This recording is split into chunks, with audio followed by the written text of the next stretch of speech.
Dear students, we have already discussed different elements for preparing a cash flow statement, and today we are moving through the problem as to how to prepare a cash flow statement.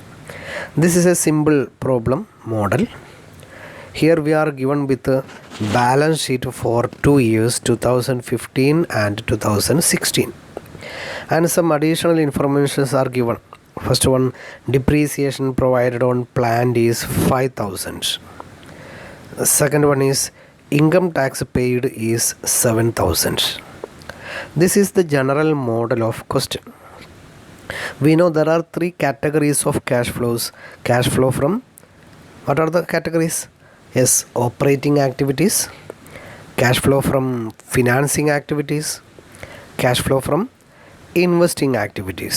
So firstly we will start with the cash flow from operating activities. We know there are two methods, direct method or indirect method.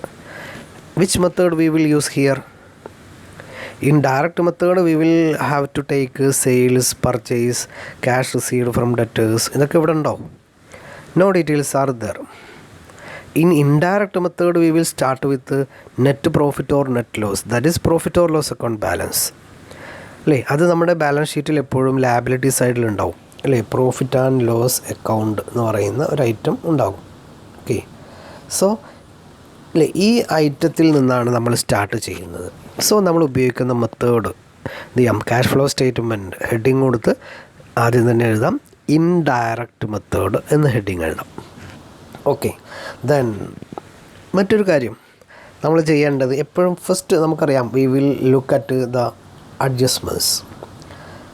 അഡ്ജസ്റ്റ്മെൻറ്റ്സിലേക്ക് നോക്കിയിട്ടാണ് നമ്മൾ problem, ഇങ്ങനെയുള്ള എല്ലാ problem അങ്ങനെ തന്നെയാണ് സാധാരണ കേസിൽ. അഡ്ജസ്റ്റ്മെൻറ്റ്സിൽ എന്തൊക്കെയാണ് പറയുന്നത്? First, depreciation provided on plant is 5,000. പ്ലാന്റിൻ്റെ മുകളിലുള്ള ഡിപ്രീസിയേഷൻ 5,000 ആണ്.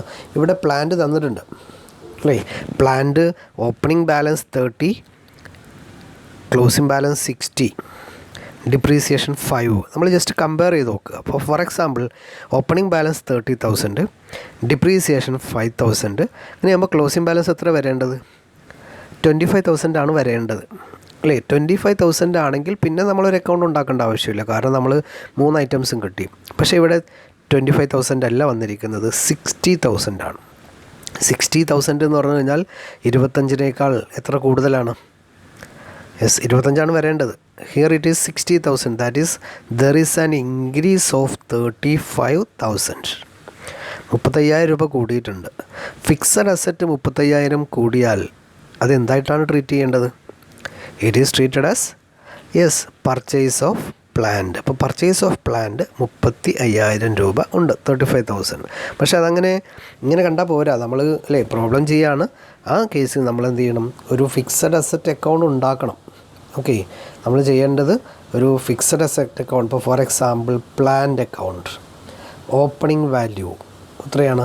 30,000, ക്ലോസിംഗ് വാല്യൂ 60,000, ഡിപ്രീസിയേഷൻ 5,000, ടോട്ടൽ 65. ഈ ഡീറ്റെയിൽസേ തന്നിട്ടുള്ളൂ. ഓക്കെ, ഇവിടെ 30 ആണ്, ബാലൻസ് 35,000 എഴുതും. അതിന് നേരെ എന്തെന്ന് എഴുതണം? Purchase cash. Okay, purchase of fixed asset എന്ന് പറഞ്ഞു കഴിഞ്ഞാൽ ഒരു ഇൻവെസ്റ്റ്മെൻറ്റ് ആക്ടിവിറ്റിയാണ്. അപ്പോൾ അതിനുള്ള ഒരു ബാലൻസ് നമ്മൾ കണ്ടെത്തി 35,000. അപ്പോൾ ഇതുപോലെ നമ്മൾ അഡ്ജസ്റ്റ്മെൻറ്റിൽ നിന്ന് സ്റ്റാർട്ട് ചെയ്യാം. Second item is income tax paid 7,000. Income tax paid 7,000, 7,000 രൂപ ഇൻകം ടാക്സ് കൊടുത്തു. നമ്മൾ ഇൻകം ടാക്സ് കൊടുത്ത് 7,000 ആണെങ്കിൽ കുഴപ്പമൊന്നുമില്ല. പക്ഷേ നമ്മൾ balance sheet liability side there are 2 items, provision for income tax.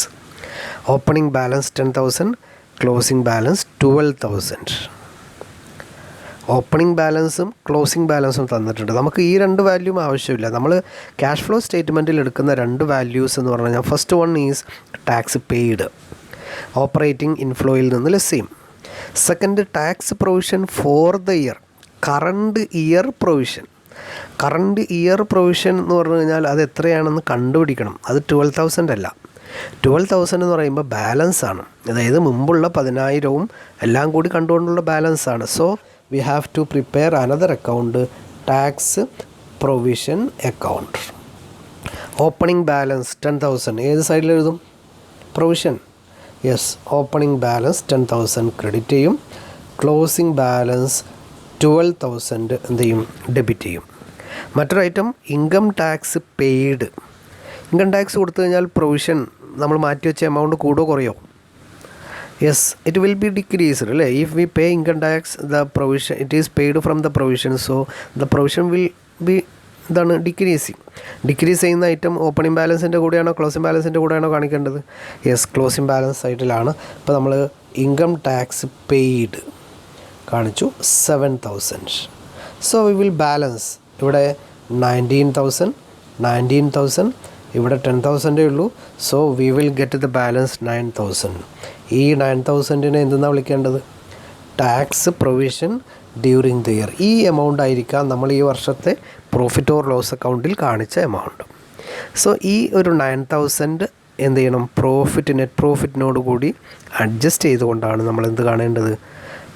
Yes, cash from operation calculate ചെയ്യേണ്ടത്. So current year provision 9,000. നമ്മുടെ അഡ്ജസ്റ്റ്മെൻറ്റ് ഐറ്റംസൊക്കെ ഓക്കെയാണ്. ഇനി നമ്മൾ ബാലൻസ് ഷീറ്റിലൂടെ ജസ്റ്റ് ഒന്ന് പോകണം എല്ലാ ഐറ്റവും. Goodwill amount opening 10,000, closing 8,000. എന്താ സംഭവിച്ചിരിക്കുന്നത്? There is a decrease of 2,000. എന്തായിട്ടാണ് ട്രീറ്റ് ചെയ്യേണ്ടത്? Yes, goodwill written off 2,000. Building 15,000 ഒന്നും ചെയ്യേണ്ട ആവശ്യമില്ല. പ്ലാന്റിൻ്റെ കേസ് ഇപ്പോൾ നമ്മൾ പറഞ്ഞു. ഓക്കെ, പ്ലാന്റ് അക്കൗണ്ട് കീപ്പ് ചെയ്യും, എന്നിട്ട് നമ്മൾ പർച്ചേസ് ആണോ സെയിൽസ് ആണോ എന്ന് കണ്ടെത്തും. Then investment 5,000. എന്താ സംഭവിച്ചിരിക്കുന്നത്? ദർ ഇസ് എ ഡിക്രീസ്, 4,000 രൂപ കുറഞ്ഞു. ഇതെങ്ങനെ ട്രീറ്റ് ചെയ്യേണ്ടത്? യെസ്, സെയിൽ ഓഫ് ഇൻവെസ്റ്റ്മെൻറ്റ് ഒരു ക്യാഷ് ഇൻഫ്ലോ ആണ്. ഇനി ഈ ഐറ്റംസൊക്കെ സ്റ്റോക്ക്, ഡെറ്റേഴ്സ്, ക്യാഷ്, ബാങ്ക്, ഈ ഐറ്റംസ് മുഴുവൻ വരില്ല. സ്റ്റോക്ക്, ഡെറ്റേഴ്സ്, ഈ 2 ഐറ്റവും നമ്മൾ അനലൈസ് ചെയ്യേണ്ടത് increase in current asset, decrease in current asset, increase in current liability, decrease in current liability. ഈ രൂപത്തിലാണ് ഇത് നമ്മൾ ക്യാഷ് ഫ്ലോ സ്റ്റേറ്റ്മെൻറ്റിൽ ക്യാഷ് ഫ്രം ഓപ്പറേഷൻ കാണുമ്പോൾ അഡ്ജസ്റ്റ് ചെയ്യേണ്ടതായിട്ടാണ്. ദെൻ ഷെയർ ക്യാപിറ്റൽ, ലയബിലിറ്റി സൈഡിൽ ഷെയർ ക്യാപിറ്റൽ 40-50, 10,000 കൂടി. അതിൻ്റെ അർത്ഥം എന്താണ്? Issue of shares. General reserve 10,000, 20,000. There is an increase of 10,000. എന്താ ട്രീറ്റ് ചെയ്യേണ്ടത്? Yes, transfer to reserve. Transfer to reserve എന്താണ് item? It is a non cash non operating item. It is added to profit to find cash from operation. Then profit or loss account balance. Profit or loss account balance 12,000, 18,000. Current year profit എത്രയാണ്? 18,000 ആണോ? No, 18,000 is the balance.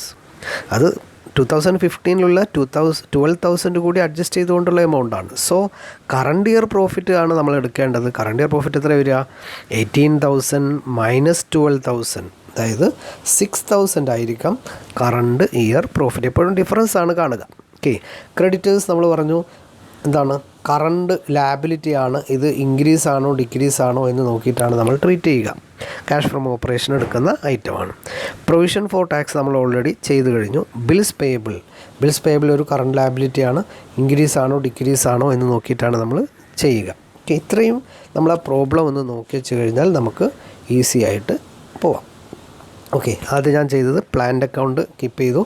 Opening balance അല്ലേ, opening balance here, closing balance here, depreciation here. The balance is 35,000, which is treated as bank, that is purchase of fixed assets. The next tax provision account, opening balance is shown here, closing balance is shown here. Tax paid is 7,000, it is debited, and the balance is 9,000, it is treated as current year provision. Okay, current year provision ആണ് 9,000 എന്ന് പറയുന്നത്. It is added to net profit to find cash from operation. Next കാൽക്കുലേഷനാണ് cash from operation. Cash from operation first it will start with net profit. Net profit 6,000. ഇവിടെ നമ്മൾ 12,000ഉം 18,000ഉം ആണുള്ളത്. ഇപ്പം difference ആണ് എടുത്തത് 6,000. Okay, 18,000 minus 12,000. Then add non cash non operating expenses debited. Non cash non operating expenses ഏതൊക്കെയാണ്? Non cash non operating item, depreciation is there. Okay, here it is depreciation. Then tax provision, നമ്മൾ current year provision കണ്ടെത്തി അല്ലേ, 9,000. ദെൻ ട്രാൻസ്ഫർ ടു റിസർവിലുള്ള difference അല്ലേ, ഡിഫറൻസിലുള്ള റിസർവ് എന്ന രീതിയിൽ 10,000. ദെൻ ഗുഡ്വില്ലിൻ്റെ വാല്യൂ റെഡ്യൂസ് ചെയ്തു അല്ലേ, goodwill return off 2,000. Then non cash non operating incomes ഒന്നുമില്ല. അപ്പോൾ ഇതിനെ നമ്മൾ എടുക്കുക cash from operation before working capital changes, increase or decrease in current asset current liability adjust ചെയ്യുന്നതിന് മുമ്പുള്ള ക്യാഷ് ഫ്രം ഓപ്പറേഷനാണ്. നെക്സ്റ്റ് ആ എമൗണ്ടിനോട് കൂടി നമ്മൾ ചെയ്യേണ്ടത് വി ഹാവ് ടു അഡ്ജസ്റ്റ്, ഇതാണ് നമ്മൾ cash from operation before working capital changes. Next we have to adjust increase or decrease in current asset or current liability. Decrease in debtors, current asset decrease ചെയ്ത് കഴിഞ്ഞാൽ add ചെയ്യും, increase ചെയ്ത് കഴിഞ്ഞാൽ same. Okay, decrease in debtors, add increase in creditors, less increase in stock, less decrease in bills payable. Okay, ഇത്രയും ചെയ്ത് കഴിഞ്ഞാൽ നമുക്ക് കിട്ടുന്ന ഫിഗറാണ് cash from operation. Cash from operation 30,000. Next നമ്മൾ എപ്പോഴും ചെയ്യേണ്ട last item less income tax paid. Income tax paid 7,000 തന്നിട്ടുണ്ട്, ആ 7,000 ലെസ് ചെയ്യുക. Okay, balancing figure is our first total, that is net cash flow from operation. Okay, net cash flow from operating activities or operation എന്ന് പറയുന്നത് ആണ് നമ്മുടെ first ഹെഡിലുള്ള total, that is 23,000. Next നമ്മൾ second heading എഴുതും cash flow from investing activities. Plant purchased അല്ലേ, ബ്രാക്കറ്റിലിടുക, minus ഫിഗറാണ്. സെയിൽ ഓഫ് ഇൻവെസ്റ്റ്മെൻറ്റ് പോസിറ്റീവ് ഫിഗറാണ്. 2 ഐറ്റമേ ഉള്ളൂ. Find net cash flow from investing activities 31,000 negative ഫിഗറാണ് അല്ലേ, നെഗറ്റീവ് ഫിഗർ ആയതുകൊണ്ട് നമ്മൾ മൈനസ് ബാലൻസ് ബ്രാക്കറ്റിലിടാം. Okay, then next cash flow from financing activities. Okay, financing activity include issue of shares 10,000, only one item. So net cash flow from financing activities, the third total will be 10,000. The next we will prepare, we will go through the important items. ഇതിങ്ങനെ നമ്മളിങ്ങനെ അല്ലേ 2 തവണ ചെയ്യേണ്ട ആവശ്യമില്ല, ഇങ്ങനെ 1 by 1 ആയിട്ട് ചെയ്യുക. Cash flow statement, cash from operating activities ചെയ്തു അല്ലേ. ബിഫോർ വർക്കിംഗ് ക്യാപിറ്റൽ ചേഞ്ചസ് ആണ് 32,000. ഇതൊക്കെ നമ്മൾ കറണ്ട് അസറ്റ് കറണ്ട് ലയബിലിറ്റി ഇൻക്രീസോ ഡിക്രീസോ ആണ്. Then income tax paid less ചെയ്ത് ബാലൻസ് 23,000 ക്യാഷ് ഫ്രം ഓപ്പറേഷൻ. ആ 23,000 ആണ് നമ്മുടെ ഫസ്റ്റ് ഹെഡ് വരിക. Second head investing activities minus 31,000, financing activities 10,000. then net cash flow for the year. net cash flow for the year എന്ന് പറയുമ്പോൾ 1 + 2 + 3 ഈ 3 ടോട്ടലുകൾ കൂടി add ചെയ്ത് കഴിഞ്ഞാൽ നമുക്ക് കിട്ടുന്ന ഫിഗർ എന്ന് പറയുന്നത് 2,000 ആണ്. കാരണം ഒന്ന് നെഗറ്റീവ് ഫിഗറാണ്. Okay, 33 - 31. Okay, 2,000. then next add opening balance of cash. Opening balance of cash എന്ന് പറയുമ്പോൾ cash in hand, cash at bank, ഈ 2 ഐറ്റവും നമ്മൾ increase in decrease in current asset or current liability എന്നെടുത്തെടുത്ത് കൺസിഡർ ചെയ്തില്ല. പകരം അത് ഇവിടെയാണ് കാണിക്കുക. ഓപ്പണിംഗ് ബാലൻസ് ഓഫ് ക്യാഷ് എന്ന opening balance of cash and bank. ഇത് 2 കൂടി ടോട്ടൽ ചെയ്ത് കഴിഞ്ഞാൽ the result will be closing balance of cash. Closing balance of cash എന്ന് പറയുമ്പോൾ ക്യാഷ് പ്ലസ് ബാങ്ക്. ഓക്കെ, നമ്മുടെ ക്വസ്റ്റനിൽ ഇങ്ങനെ ഒരു 5,000 ഉണ്ടാവും ക്ലോസിംഗ് ബാലൻസ്. അപ്പോൾ അതുകൊണ്ട് തന്നെ ഈ 5,000ഉം ബാലൻസ് ഷീറ്റിൽ തന്നിരിക്കുന്ന ക്ലോസിംഗ് ബാലൻസ് ഓഫ് ക്യാഷും ഈക്വൽ ആണെങ്കിൽ നമ്മൾ ചെയ്ത പ്രോബ്ലം തന്നെ കറക്റ്റാണ് എന്ന് നമുക്ക് കൺഫേം ചെയ്യാൻ സാധിക്കും. So this is cash flow statement. Okay, ഇനി എക്സ്പ്ലെയിൻ ചെയ്യണ്ടല്ലോ. ക്യാഷ് ഫ്രം ഓപ്പറേറ്റിംഗ് ആക്ടിവിറ്റീസ് ആണ് first, before working capital changes. then net cash flow, income tax paid, first total. then second total investing, third total financing, then opening balance, closing balance. This is how we will prepare a cash flow statement. നിങ്ങൾ ചെയ്യേണ്ടത് you take down this question into your notebook. ആ question നോക്കിയിട്ട് question മുഴുവനായി എഴുതിയെടുക്കുക. എന്നിട്ടിപ്പോൾ നമ്മൾ discuss ചെയ്തല്ലോ, ഇനി സ്വന്തമായി ഒന്ന് ചെയ്ത് നോക്കുക. സംശയം ഉണ്ടാകുമ്പോൾ മാത്രം വീഡിയോ റെഫർ ചെയ്യാം. Okay, thank you very much.